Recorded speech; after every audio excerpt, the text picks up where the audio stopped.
Student, good morning in the class of SMDT physics. आज अपन पढ़ेंगे पाई फिल्टर के बारे में। देखिए, हमने फिल्टर का जो टॉपिक है वो स्टार्ट किया था। पहले हमने रेक्टिफायर पढ़ा था, एसी डीसी को पढ़ा, हाफ वेव पढ़ा, हाफ वेव के बाद फुल वेव पढ़ा, फुल वेव के बाद हमने C section capacitor, shunt capacitor पढ़ा, फिर हमने इंडक्टेंस पढ़ा, फिर एक साथ एलसी पढ़ा। आज अपन जो लास्ट हमारा टॉपिक है उसका नाम है पाई फिल्टर। पाई फिल्टर अर्थात एक ऐसा फिल्टर जिसकी शेप अर्थात जिसमें जो एलिमेंट लगे हैं ना वो पाई के जैसे। देखिए ये कहाँ पे बनता है पाई, ये बन रहा है पाई यहाँ पे, बनाना पाई, तो इसीलिए इसका नाम पड़ा पाई फिल्टर। ठीक है, अब देखिए स्टूडेंट, इसको अपन सीएलसी फिल्टर भी बोल सकते हैं, सीएलसी फिल्टर भी बोलते हैं। ठीक है, सीएलसी फिल्टर छोटा सा टॉपिक है, इंपॉर्टेंट टॉपिक है। देखिए आइए, देखो स्टूडेंट, फुल वेव रेक्टिफायर है। ठीक है, यहाँ पे पहले हमने क्या लगा दिया, सी मतलब कैपेसिटर। अब देखिए कैपेसिटर करता क्या, वही जो हमने पहले पढ़ रखा, बस वही है, मतलब बस उसको थोड़ा सा आगे पढ़ना है। ठीक है, देखिए हमने कैपेसिटर लगाया, बताओ किस में लगाया, पैरेलल में लगाया। ठीक है, किसके सामने लगाया, फुल वेव रेक्टिफायर के सामने। तो कैपेसिटर जो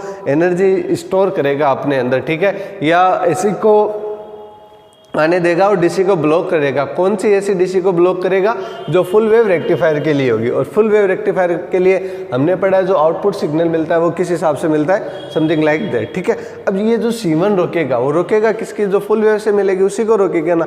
तो इसका मतलब यहाँ पे उस टाइम जो अपन EM ले रहे थे ना उसको रिप्लेस कर दिया बस ER से। ER मतलब जो कैपेसिटर वोल्टेज स्टोर करेगा उसकी वोल्टेज यहाँ पे अपन देखेंगे। ठीक है, तो वही बात, जैसे मान लीजिए AC है, तो AC को तो कैपेसिटर पहले क्या कर लेगा, ब्लॉक कर लेगा। तो एसी को ब्लॉक कर लेगा, डीसी को जाने देगा, तो एक कांस्टेंट क्या मिलेगी अपन को, वोल्टेज मिलेगी। उसके बाद ये कब तक करेगा, जब तक कि वोल्टेज की वैल्यू बढ़ेगी। वोल्टेज की वैल्यू बढ़ेगी कौन सी, एसी वोल्टेज की। ये पढ़ रखा है, वापस थोड़ा सा आगे ही पढ़ रहे हैं ना। एसी वोल्टेज की वैल्यू जब तक बढ़ेगी तो C1 क्या होगा, चार्ज होगा। देख C1 क्या होगा, चार्ज होगा। ये इसकी थ्योरी बन जाएगी। C1 चार्ज कब होगा, जब एसी वोल्टेज क्या होगा, बढ़ेगा। ठीक है, चार्ज होगा तो अपने अंदर एनर्जी क्या करेगा, स्टोर करेगा। यहाँ तक की जो एनर्जी है वो क्या ले लेगा, कैपेसिटर ले लेगा।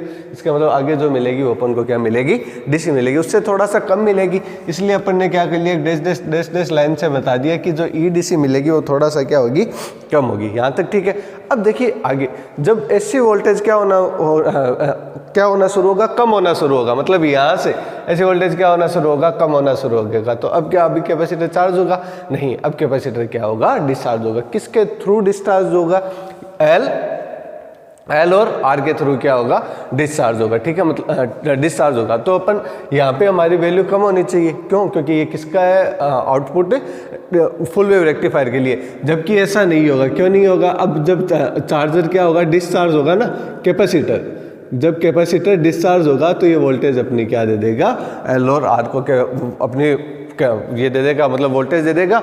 और जो अपन ये पूरा कम हो जाना चाहिए वो पूरा कम ना होके थोड़ा सा क्या हो जाएगा, कम हो जाएगा। और ठीक ऐसा ही क्या चलता रहेगा, आगे चलता रहेगा। ठीक है, इसका मतलब जो कैपेसिटर से अपन को आउटपुट वोल्टेज मिली, ठीक है, उसको मैं क्या बोल दूं, ER बोल दूं। क्यों, क्योंकि कैपेसिटर कौन सी एनर्जी स्टोर करता है, एसी स्टोर करता है। ठीक है, यहाँ पे क्लियर है। तो जो आउटपुट मिलेगा वो किस हिसाब से मिलेगा, एसी के हिसाब से ही रहेगा। ठीक है, इसका मतलब जो फूरियर सीरीज से अपन आउटपुट वोल्टेज निकालते हैं, किसके लिए, एसी कंपोनेंट के लिए। अब वो किसके लिए होगा, कैपेसिटर के लिए।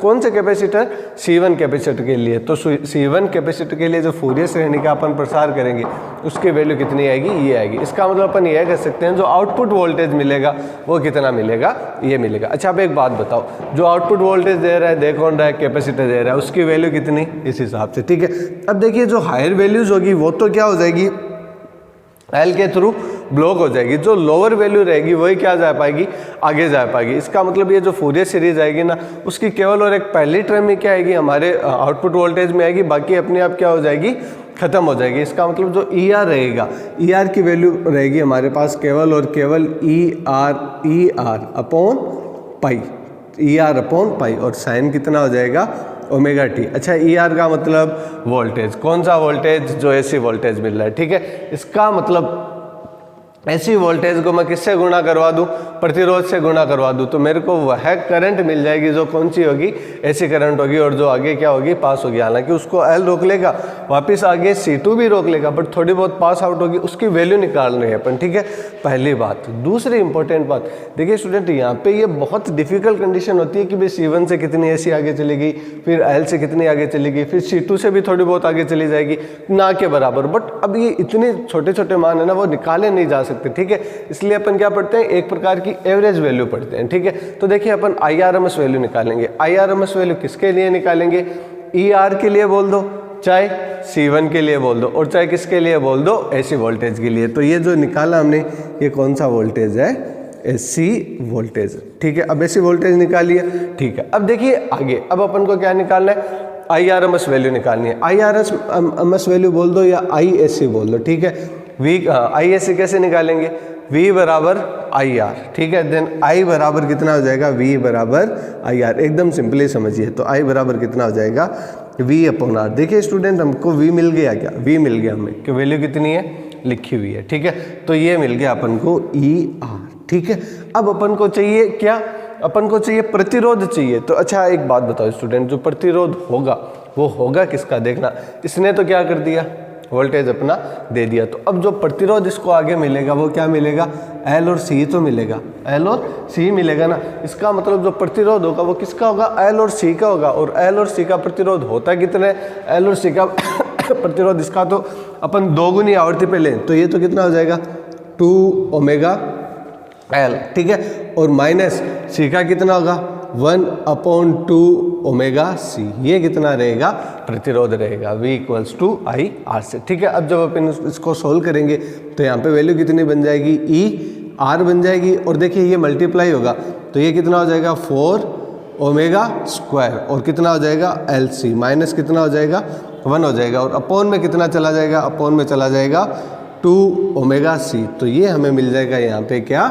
ISC का मान मिल जाएगा, ठीक है। अब ISC के मान में अभी भी अपन एक वैल्यू और रख सकते हैं, किसकी, ER की, ठीक है।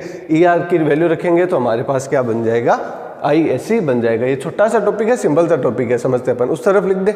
देखिए आइए, जब अपन वैल्यू पुट आउट करेंगे किसकी, ER की, तो जो हमारे पास ISC की वैल्यू बनेगी वो कितनी होगी, ISC की जो वैल्यू बनेगी वो होगी, ER की वैल्यू कितनी, ER की वैल्यू है EM sin ओमेगा t। तो ये हो जाएगा EM sin omega t। EM है या ER है, सर ER है यहाँ पे, ठीक है।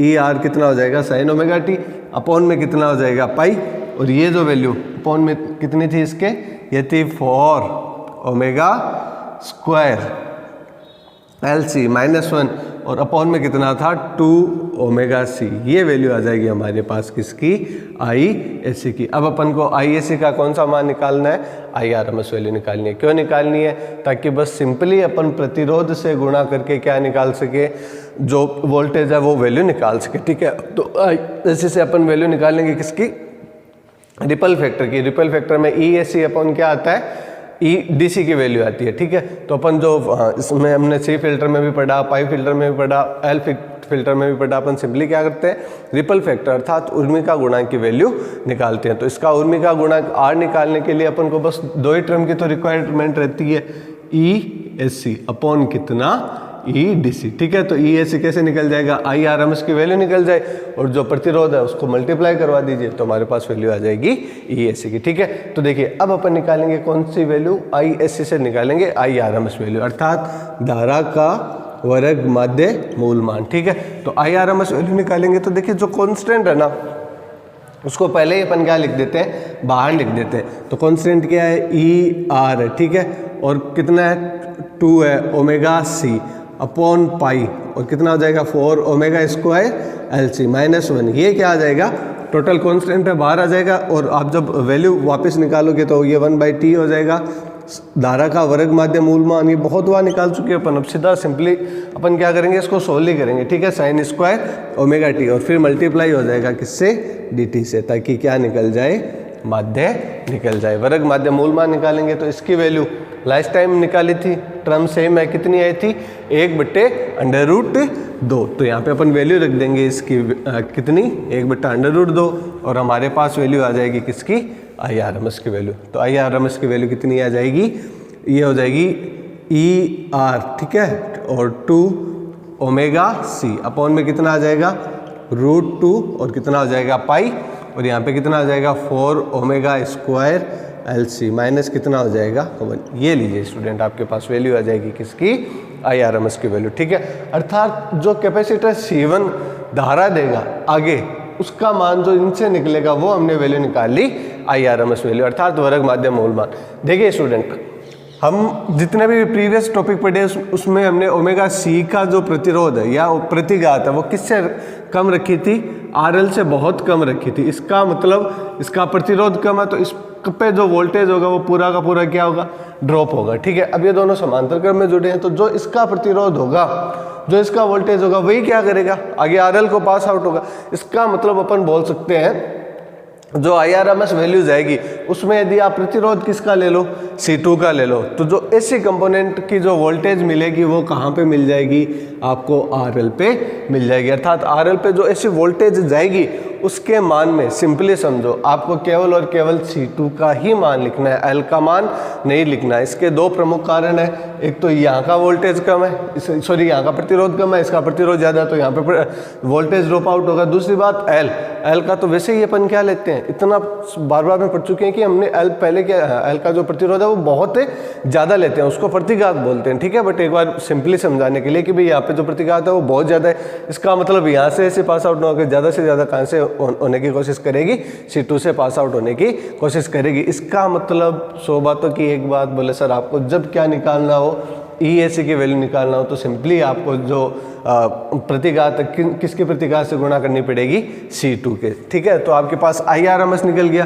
तो अब अपन को वैल्यू किसकी चाहिए, अपन को वैल्यू चाहिए EAC की। तो EAC की वैल्यू निकालने के लिए हमारे पास क्या निकल गया, V बराबर IR। तो IRMS की वैल्यू निकल गई, मल्टीप्लाई करवा दीजिए किससे, R मतलब C2 से, किससे C2 से, ये इंपॉर्टेंट है। आपकी C2 की जो प्रतिघात है उससे क्या करवा दीजिए, आप मल्टीप्लाई करवा दीजिए। तो यहाँ पे EAC की जो वैल्यू निकलेगी वो निकलेगी 2ER ωc अपॉन में कितना हो जाएगा √2 पाई और 4ω² LC माइनस 1, और C2 की वैल्यू कितनी होती है 1/ωc2, 1/ωc2। तो यहाँ से ωc2 से ωc2 से क्या हो जाएगा, कैंसिल आउट हो जाएगा। और ये भी क्या चल रहा है LC2, और बोलना चाहो तो L1 बोल सकते हो। तो ये निकल गई हमारे पास किसकी वैल्यू, EAC की वैल्यू, ठीक है। अब अपन को सिंपली बस एक वैल्यू निकालनी है, कौन सी, EDC की। तो देखिए EDC निकालने के लिए एक छोटा सा तरीका जो हमने सी सेक्शन कैपेसिटर में पढ़ा था कि प्रत्यावर्ती धारा का उचिष्ट मान, ठीक है, जिसमें हमने क्या किया था, यदि आपको याद हो तो EM माइनस समथिंग किया था। EM माइनस समथिंग मतलब एक टर्म आई थी, उसको कम किया था, और उस वो टर्म थी कौन सी, प्रत्यावर्ती धारा या वोल्टता का उच्चतम मान। तो अब यहाँ पे वो चीज़ अप्लाई की गई है कि बस उस टर्म से उसने क्या निकाल ली, EDC की वैल्यू निकाल ली। देखिए अपन EDC की वैल्यू कैसे निकाली थी, EDC वैल्यू था EM, ठीक है, और माइनस क्या किया था, समथिंग किया था, और जो माइनस किया था वहीं से क्या निकाल रखी है उसने, EDC की वैल्यू निकाल रखी है, ठीक है। तो यहाँ पे उसने कर रखा है, देखिए सिंपली सोल्व कर रखा है एक term minus ER/2 minus ER/2, और यहाँ पे माइनस ER/2 की वैल्यू रखी है कितनी, यहाँ पे लिखी है EM पाई ER की, ठीक है, अपॉन कितना 2ω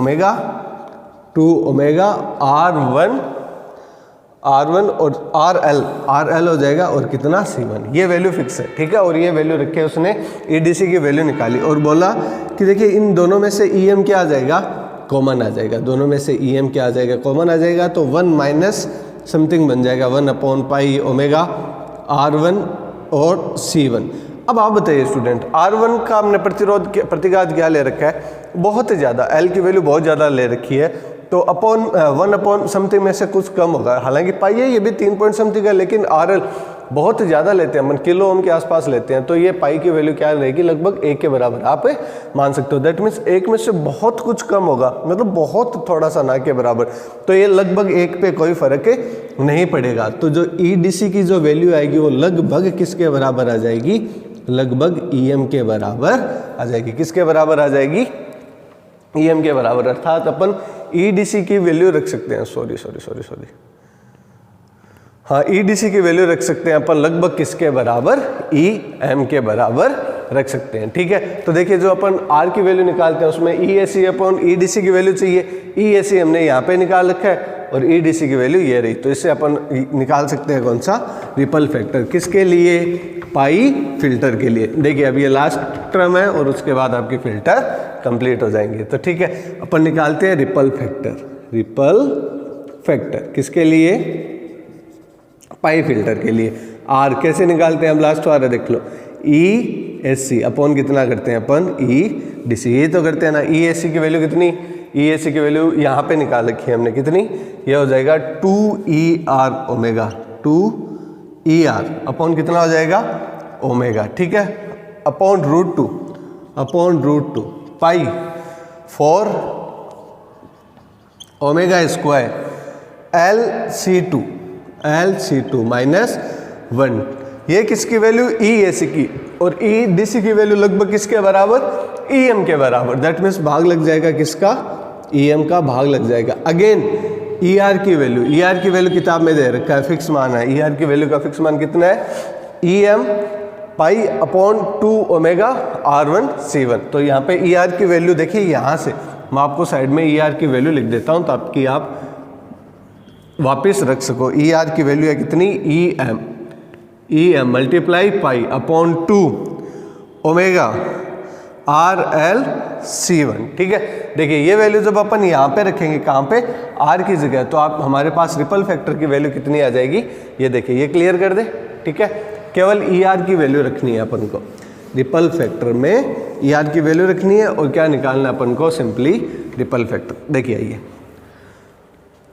यहाँ पे हो जाएगा 2ER कितना, EM मल्टीप्लाई पाई। ठीक है, EM मल्टीप्लाई पाई अपॉन कितना, 2 ओमेगा RLC1। ठीक है, किसकी वैल्यू रखी, ER की, मल्टीप्लाई किससे है, ओमेगा से है, ओमेगा लिखा। ठीक है, √2 पाई, ये देखना, √2 पाई और कितना हो जाएगा, bracket 4 omega square LC2 minus 1 और मल्टीप्लाई किससे हो जाएगा, EM से। जो कट रहा है काट दीजिए, 2 से 2 कैंसिल आउट, ओमेगा से ओमेगा कैंसिल आउट, EM से EM कैंसिल आउट और पाई से पाई कैंसिल आउट। तो जो ये वैल्यू बचेगी वो किसकी बच जाएगी, केवल और केवल रिपल फैक्टर की वैल्यू रह जाएगी। कितनी रह जाएगी, सारा कुछ कट गया ना, तो ये रह जाएगा 1 अपॉन में कितना, RLC1 और √2 हो जाएगा और मल्टीप्लाई कितना हो जाएगा, 4 ओमेगा स्क्वायर LC2 माइनस 1। ये लीजिए आपके पास आ गया रिपल फैक्टर। किसके लिए, पाई फिल्टर के लिए या LC फिल्टर के लिए या कैपेसिटर इनपुट फिल्टर के लिए। पाई फिल्टर को अपन कैपेसिटर इनपुट भी बोलते हैं, क्योंकि देखिए यहाँ तक तो LC फिल्टर बना, फिर हमने इनपुट में क्या लगा दिया, एक कैपेसिटर C1 लगा दिया, तो इसको अपन कैपेसिटर इनपुट फिल्टर भी बोलते हैं। तो पाई फिल्टर के लिए हमारे पास क्या आ गया, रिपल फैक्टर। बताइए अपन रिपल फैक्टर को क्या करना चाहते हैं, कम करना चाहते हैं। उर्मी का गुणक होता कितना है, कि जो आउटपुट में आपको DC मिली उसमें AC का कितना कंपोनेंट है, और हम AC के कंपोनेंट को क्या करना चाहते हैं, कम करना चाहते हैं। इसका मतलब रिपल फैक्टर कम हो। तो रिपल फैक्टर कम कब हो सकता है, जब नीचे की वैल्यू बढ़ेगी, तो ये वैल्यू क्या हो जाएगी, कम हो जाएगी। तो मतलब आप RL मतलब जो कुंडली लगा रहे हो उसका, ठीक है, L ज़्यादा रखिए, कैपेसिटर लगा रहे हो तो कैपेसिटर की वैल्यू ज़्यादा रखिए, तो ये वैल्यू आप ज़्यादा करके क्या कर सकते हो, रिपल फैक्टर कम कर सकते हो, उर्मिका गुणा को कम कर सकते हो। पहली बात। दूसरी बात, थोड़ा सा समराइज कर लेते हैं। यहाँ से जो AC निकलेगी पहले किस में जाएगी, C1 में। C1 क्या कर लेगा, AC का पार्ट रख लेगा, DC को आगे जाने देगा, DC को क्या कर देगा, आगे जाने देगा। ठीक है, फिर जब वापस क्या होगी, एसी कम होने लगेगी तो C1 क्या होगा, डिस्चार्ज होने लगेगा। तो डिस्चार्ज होने लगेगा मतलब वोल्टेज देने लगेगा, वोल्टेज देने लगेगा मतलब तो ये हट जाएगा और मतलब C1 क्या कर देगा, वोल्टेज देने लगेगा। ये कब होगा स्टूडेंट, ये जब होगा जब अभी D1 चल रहा है, ठीक है। जब D2 चलेगा, D2 चलेगा तो वापस क्या होगा, D2 चलेगा तो यहाँ तक तो कैपेसिटर C1 कुछ नहीं कहेगा, क्यों, क्योंकि यहाँ तक तो क्या होगा, डिस्चार्ज होगा, अगेन चार्ज होगा, सॉरी, जब डिस्चार्ज होगा तो ये जो घट रही थी ये घटेगी नहीं, आपको कैसे मिल जाएगी, समथिंग लाइक दैट। तो ये थोड़ा सा रिपल पहले ही क्या कर लेगा, कम कर लेगा। फिर थोड़ा बहुत कुछ रिपल बच गया तो देखिए यहाँ पे कुंडली लगी हुई है, ठीक है। कुंडली में क्या होगा, जो उच्च प्रतिरोध है मतलब उच्च हाई वैल्यू है वो तो पास नहीं होगी, क्यों नहीं होगी, क्योंकि एल क्या करती है, एसी को ब्लॉक करती है, और जितना ज़्यादा एसी का पावर होगा उतना ही ज़्यादा एल क्या करेगी, ब्लॉक करेगी। थोड़ा बहुत मान क्या चला जाएगा, आगे चला जाएगा, तो C2 क्या करेगा, अपने अंदर उसको ले लेगा और फिर आगे किसको जाने देगा, DC को जाने देगा, ठीक है। फिर RL पे ये अपन को मिलेगी। लेकिन प्रॉब्लम ये रहती है कि भाई C2 भी क्या करता है, वापस जब डिस्चार्ज होता है ना तो अपना वोल्टेज किसको देता है, RL को देता है। तो बस ये जो RL को वोल्टेज देगा कौन, C2। तो ये सारा कुछ जो EDC निकलता है ना, EAC सॉरी, तो EAC जो निकलता है वो C2 से निकलेगा। तो उसके लिए अपन को क्या चाहिए, धारा चाहिए। C2 कौन सी धारा लेगा, AC धारा लेगा, और AC धारा का क्या होता है, IRMS मान होता है। IRMS मान कैसे निकलता है, इन दोनों का प्रतिरोध और यहाँ का जो वोल्टेज है उसको मल्टीप्लाई करते हुए अपन क्या निकाल लेते हैं, EAC निकाल लेते हैं। और EDC का मान इसमें निकाला गया है सिंपली, जो हमने कैपेसिटर फिल्टर के लिए पढ़ा था ना, कि जो प्रत्यावर्ती वोल्टता का उच्चतम मान, उससे वैल्यू निकाल ली बस ER की। क्यों, क्योंकि देखिए यहाँ पे EDC है, यहाँ पे EM और यहाँ पे ER है, तो ER की बस वैल्यू निकाली गई है। ER किसके लिए है सर, कैपेसिटर के लिए। तो कैपेसिटर की जो हाईएस्ट वोल्टेज होगी वो किसके बराबर होगी, EM के बराबर होगी, ठीक है। देखिए यहाँ से तो जो कैपेसिटर फिल्टर के लिए हमने इक्वेशन लिखी थी ना, उसको सोल्व कर लिख के अब ER की क्या निकाल लिया गया, मान निकाला गया, ठीक है। और फिर जब ER का मान रखा तो हमने EAC और EDC का क्या निकाला, अनुपात निकाला, और अनुपात निकाल के हमने क्या कर लिया, टॉपिक के सोल्व कर लिया, ठीक है। और हमने वैल्यू निकाली किसके लिए, उर्मिका गुणांक, पाई फिल्टर के लिए उर्मिका गुणांक की हमने क्या निकाली, वैल्यू निकाली। तो ये था स्टूडेंट सारे फिल्टर। अब फिल्टर खत्म हुआ, कल स्टार्ट होगा क्या, रेक्टिफायर, दृष्टकारी, ठीक है। आई होप कि आपको चारों फिल्टर समझ में आए होंगे। इन चारों फिल्टर से भी रिलेटिव कोई भी क्वेरीज, कोई भी डाउट हो तो असमडिटी फिजिक्स का जो हमारा ग्रुप बना हुआ है सेकेंड ईयर का, आप उसमें कमेंट करके पूछ सकते हो, या यूट्यूब पर कमेंट सेक्शन में आप कमेंट करके पूछ सकते हो, ठीक है। आई होप कि आपको वीडियो पसंद आए स्टूडेंट। एक वीडियो में इसलिए ख़त्म किया क्योंकि फिर बहुत लेंथी हो जाएगा, ठीक है। अपन को फिल्टर भी पढ़ने हैं, उसके बाद वोल्टेज रेगुलेटर भी पढ़ना है, डबलर भी पढ़ना है, ट्रिपलर भी पढ़ना है, ठीक है। तो इससे क्या थोड़ा सा लेंथी था, इसलिए मैंने कोशिश की है एक ही वीडियो में समझाने की। कोई भी प्रॉब्लम हो स्टूडेंट, कोई भी टर्म यदि क्लियर नहीं हो तो आप मेरे को ग्रुप में मैसेज करके पूछ सकते हो। Thanks for this video watching, thanks for this support, thank you student, thank you बेटा। 21 मिनट का